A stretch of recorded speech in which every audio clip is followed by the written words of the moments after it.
Thanks for joining us on today's Backwoods Hack on how to keep your sleeping pad from sliding when you're out backpacking, hiking on the trail. It seems like I always found myself sliding all over the tent, having to get up and adjust or slide to the bottom because, let's face it, you're almost never on a flat surface when you're out backpacking. Even if the surface looks flat and you set your tent up, it ends up not being flat. So found a way that works pretty well for me to keep me from sliding all over the tent. I'll show you that here in a second. Put a link to my social media accounts and our website, backwoodspursuit.com, down in the description for you. So you can go check those out. A ton of other gear reviews over there. Let's jump into this video on how to keep your sleeping pad from sliding. All right, to get this done, it's real cheap and easy to do. You're just gonna need some non-slip rug tape, one-sided, pair of scissors, of course, and then your whatever pad or mat you are putting this on.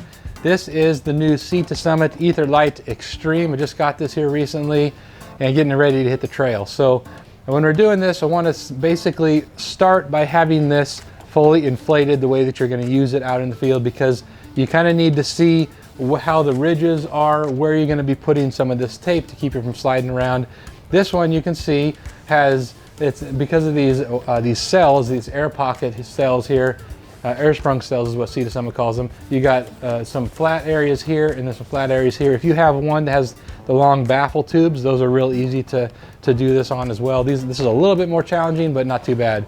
So we're gonna go ahead and flip it over, because this is obviously the side that's gonna be contacting the ground. Now, as far as placement for this, we're gonna concentrate the tape on our hip area, where that's gonna have most of the weight is gonna be contacting, as well as up on the shoulder area. If you're a side sleeper especially, your shoulder's going to be having a lot of contact on the upper end of the mat, and then your hips are going to be here in the midsection. So that's where you want to make sure you're not sliding as much as possible. So next you'll just need your non-slip tape here, and we're going to go ahead and cut a length of about 12 to 14 inches. And when we do that, you'll see that the width of this tape is a little bit too long as far as the surface, the flat surface area on this particular mat. Again, if you have the tube style, you can kind of just wrap that around the tube and it fits really nice, but this doesn't work quite as well that way. So what I did is I went and cut that already, and a couple of strips here, 12 to 14 inches long, like that, and I cut those in half the long way here. So cut them in half this way. So the way this is gonna work is just to be able to sit right on there, and that should stick nicely on the backside of this mat.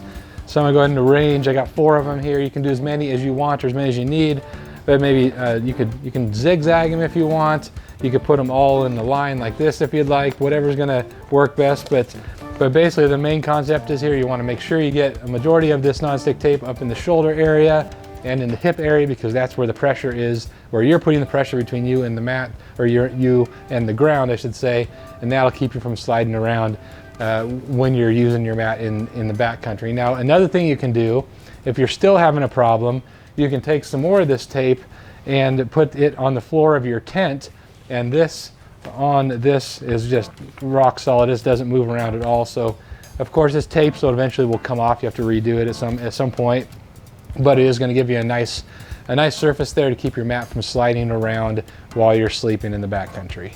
All right, to get this stuff put on, I've got my strip here. Now, if you have a mat that's used or not a new one, this is brand new, so I'm not gonna worry about it, but you can take some rubbing alcohol or whatnot, make sure the surface is real clean so the tape sticks as well as possible. To take the backing off here, I'm gonna start right up here around where my shoulder is gonna go, and I'm gonna put this down and make sure that we get as good of an adhesion as possible. Again, this is why you wanna have the mat inflated, so that you can know exactly where the ridges are that you want to put this on. It's not perfect, certainly, but it definitely is something that's going to help keep you from sliding around. So there's one, grab another one, throw this guy right over here, and let's start like that. And I found these actually do stay on fairly well. A lot of in and out when you're packing it up, putting it back away, eventually, yeah, it's going to come off. So you want to keep some of that handy. It goes on quick and easy though, as you can see. No big deal, but it's going to keep you in business there. So we'll finish up here, and then we'll be ready to hit the trail. All right, and one last tip when you're doing this, basically start on one end like that and push down into the air mat so that you get a good solid adhesion like that. If you just stretch it tight and put it over, you're going to leave all kinds of gaps under there. but just kind of walk that down the line here, and that'll give you the best chance of this sticking for as long as possible. And because you see all these little indentations there and whatnot, so you want the adhesion to stick to all of as much of the material on the mat as possible. So go ahead and do that, and you'll see some of the bumps and wrinkles and everything, and that's okay because it's actually sticking better when it does that. So there you go. That'll keep us on the bottom of the tent a little bit better than it was before. All right, let's test this thing out. We'll flip it over on the workbench here. Of course, this is not a tent floor, but it'll give us an idea anyways.